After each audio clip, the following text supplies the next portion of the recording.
పోనీ చెప్పండి, తెలంగాణ తల్లిని మార్చినటువంటి పరిస్థితి ఈ ప్రభుత్వంలో మీకు ఈ తేడాలు మీకు ఏ తెలంగాణ తల్లి బాగుందని అనిపించింది? మాకు ఫస్ట్ పెట్టిన తెలంగాణ తల్లే బాగుంది. ఎందుకు అంటే ప్రతి మహిళని ఒక ఒక ఉన్నత స్థానంలో చూడాలనే కోరుకుంటారు. ఎవరు ఒక పేదరాలుగా ఎవరిని చూడాలని కోరుకోము. అందుకని ప్రతి రాష్ట్రంలో కూడా ఆ తల్లులందరూ ఘనంగా ఉంటారు. ఇలాగే కిరీటాలు ఉంటాయి, అన్నీ ఉంటాయి. ఒక తెలంగాణ తల్లి అని పెట్టుకునేందుకు ప్రతి మహిళని ఉన్నత స్థానానికి తీసుకెళ్లాలని.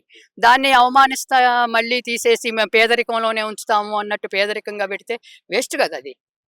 అంటే ఒక సామాన్య స్త్రీలాగా తీర్చిదిద్దామని చెప్తాం. సామాన్య స్త్రీ ఏంటి, సామాన్య స్త్రీని కూడా ఉన్నత స్థానాన్ని తీసుకెళ్తాం, మహారాణిని చేస్తామని చెప్తున్నారు కదా ప్రభుత్వాలు. ఆ మహారాణిని చేసేటప్పుడు మరి మహారాణి లాగా ఉన్న అమ్మని తీసేయటం ఎందుకు? పెట్టారు కదా. మనం ప్రతిదీ మార్చుకుంటా పోతే మన చిహ్నాలన్నీ మార్చుకుంటా వెళ్తామంటే ఎలాగా? ప్రతిదీ ఒకటి పెట్టుకుంటాం మనం. ఒకటి ప్రతి కొత్త ప్రభుత్వం వచ్చినప్పుడల్లా ఒక చిహ్నం తీసేస్తామంటే దానికి అనుగుణంగా ప్రజలు మారాలా? కరెక్ట్ కాదు కదా అది.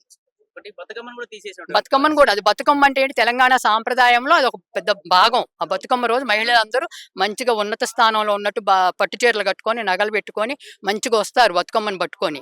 అలాంటి బతుకమ్మను కూడా లేదు, వీళ్ళు బతుకమ్మని అంతా తీసేసి బతుకమ్మ పండుగే జరగకూడదు అనే టైప్ లో చేస్తున్నారు వీళ్ళు. అలాగే ఈ చేతి విషయానికి వస్తే కాంగ్రెస్ వాళ్ళు సింబాలిక్ గా పెట్టుకున్నారని కొందరు అభిప్రాయం. అది ఏ అభిప్రాయం అన్నా అవ్వచ్చు, అది మట్టుకు కరెక్ట్ కాదు చూపెట్టడం ఇలాగా.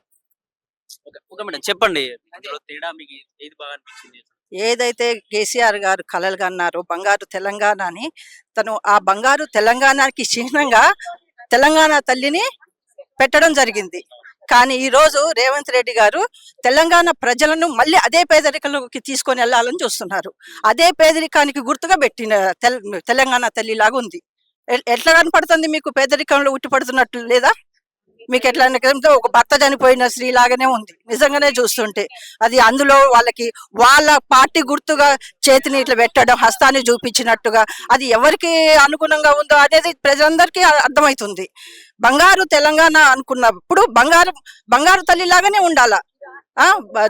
ప్రజలని మహాలక్ష్మి పథకం కింద 2,500 ఇస్తాం ప్రతి మహిళకి అన్నాడు. ఏది 2,500? నెల 2,500, విధవరాళ్ళకి 4,000 పెన్షన్ అన్నారు. అవి చెయ్యాల ముందు, ఇవి కాదు మార్చాల్సింది రేవంత్ రెడ్డి గారు. మారాల్సిందంతా ఇది. తన ఏదైతే చేయాలనుకుంటుండో అది చేయడం కాకుండా పక్కదారి పట్టిస్తుండు ప్రజల్ని. తెలంగాణ తల్లి విగ్రహం మారవడము, ఏమన్నా అంటే జనాలను భయభ్రాంతులకు గురి చేయడము, హైడ్రాని తీసుకొచ్చి కొత్త దారులకు తారదీస్తుండు ఆయన. ప్రజలు భయపడాలా అనే విధంగా. అదే రేవంత్ రెడ్డి అంటేనే భయం వేసే రకంగా ఉంది. ఇప్పుడు మహిళలను అందరినీ కించపరిచినట్టే ఉంది ఇది.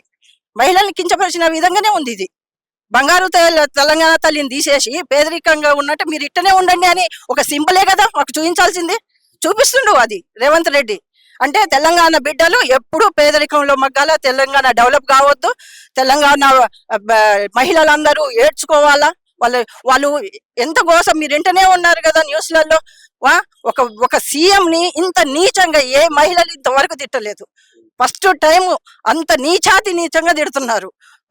తల్లి కానించి, భార్య కానించి, పిల్లల కానించి తిట్టించుకునే ఒక సీఎం మనకి ఈరోజు ఆయన ఏం చూపిద్దాం అనుకుంటుండో, అసలు ప్రజలకి ఏమి నిరూపించాలనుకుంటుండో కూడా మాకు అర్థం కావట్లేదు. ఇది చేయడం అయితే మహిళల్ని కించపరిచిన విధంగానే ఉంది.